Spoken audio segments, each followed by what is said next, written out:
geçimnida. The days are getting shorter, and every citizen of the Montrose Partnership is reminded that curfew has been moved up to 1800 hours.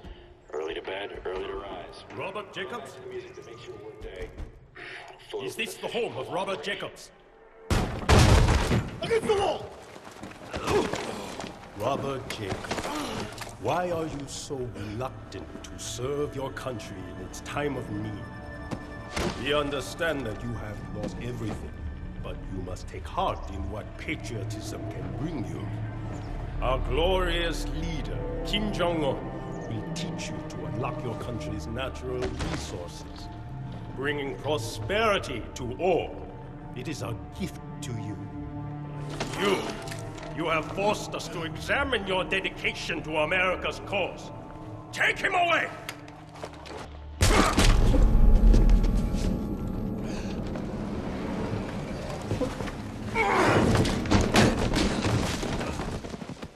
Ow, that really hurt my head.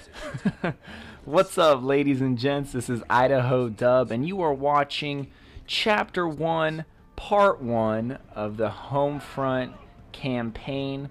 I have to break the chapters up into at least 2 parts because YouTube only allows you to upload videos that are shorter than 15 minutes unless your channel's approved, and currently only my vlog channel's approved, so I can't upload videos that are longer than 15 minutes right now, which really sucks because really the videos that I'd created all the videos for every chapter of the campaign, but they were all like 16 to 17 minutes, and I just couldn't justify cutting out, you know, a lot of the campaign because I want to show you guys pretty much everything in the campaign.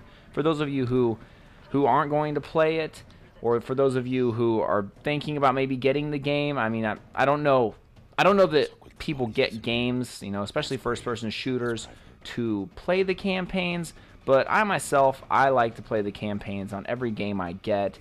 So I wanted to show you guys almost everything in the campaigns. There's very few times that I will edit stuff out. The only time I really will edit anything out is to kind of speed up if we're waiting for something, you know. In this game, we'll get into that, but there's some stuff that can be edited out. But really, I wanted to show you guys most of the campaign and let you hear how the characters sound and kind of watch how the game develops.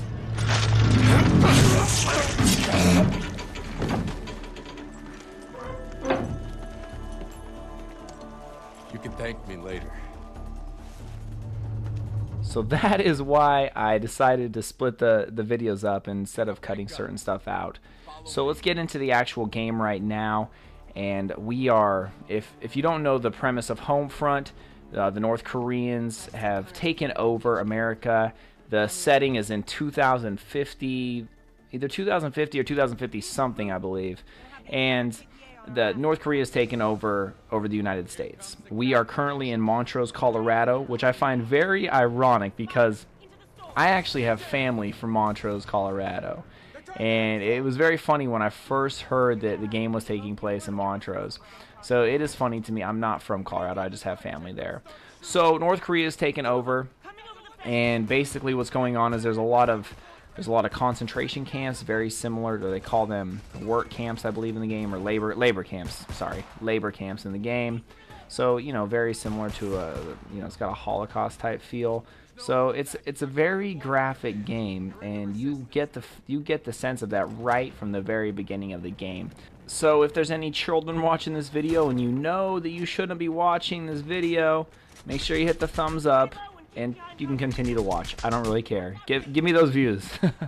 But anybody who is worried about spoilers, you probably shouldn't be watching a campaign walkthrough. So I don't know that I need to let you guys know that. If you're watching the video, you probably know there's going to be some spoilers. So Chapter 1, basically, it starts off just like pretty much any game. Kind of gives you, you know, teaches you how to shoot the weapons, stuff like that. Basically kind of a tutorial level. One thing I do want to point out, if you like to get achievements in the games, there is an achievement for every chapter if you don't die in a chapter. Definitely Chapter 1 and Chapter 6, I believe it is, are the 2 easiest chapters not to die. But really, if you just play pretty conservative through every chapter, stay back and, you know, make sure you eliminate all the enemies and don't press forward too quickly, you should be fine. And if you're watching this video to maybe help get through the chapters quicker, hopefully hopefully I can point out some areas where you can watch for certain enemies that might damage you quickly, or that you might have trouble with. But really, the campaign's not too hard. I am not playing it on the hardest difficulty. The reason why I didn't play it on the hardest difficulty is because it didn't give me the option when I first started the game, or maybe I was starting the campaign too quick and I didn't notice it, but I do not recall getting the option. But I do know there is a tougher level than this. I'm playing it on the normal level. I don't know what it's called. I didn't actually look into it. I just saw the achievement stating that says that if you beat the game on the hardest level. But for those people who like achievements, if you don't die, you get an achievement. So basically right now we're just trying to get you're part of the resistance now, and we are just trying to get back to the safe house and meet up with the rest of the members of the resistance. The North Koreans have been alerted that the bus was, you know, taken over by Connor and the hot chick. I forget her name. Just call her hot chick. and yeah, we've been taken over. They took the bus over to rescue you, which is the person playing. And the North Koreans have been alerted. So basically, we're just trying to fight our way back to the safe house. There is nothing that you really need to be aware of in this first chapter. Right now, we're just trying to blow up the gas tanks. But you'll hear that when you're playing the game. So we're trying to blow up the gas tanks to kill most of the North Koreans. But like I said previously, the first chapter, like in most campaigns, is just a tutorial into, you know, using the weapons in the game and how to move and how to shoot and how to throw grenades, so forth and so forth. I'm no good with grammar, but yeah. So if you've ever played a shooter, you're used to this. So there's nothing that I'm going to reveal to you in this gameplay. Basically, I just want to show you what the game looks like, how it plays, and for those of you who don't plan on picking up the game or playing the campaign, you'll get to see what the campaign's all about. There is a lot of information in the load screens, like, you know, after you beat a chapter. There's a lot of information about how the North Koreans came to power. So that's not something that I'm going to show you because it is very long, and like I said, I've got a 15-minute limit. So that's not something that I will be showing you. However, if you're playing the game, you might want to pay attention to that because there is a lot of good information. I don't know if it's good, but it, you know, gives you information about the storyline. So right now we are going to continue to press through the neighborhood. Up here we're going to see a patrol of North Koreans. Oh, come on, slide under there. There we go.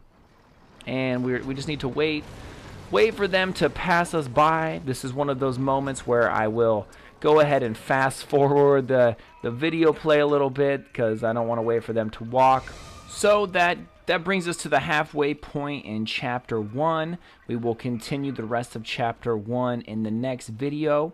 I want to thank you all for watching, and if you would like to continue on with the rest of Chapter 1, I look forward to seeing you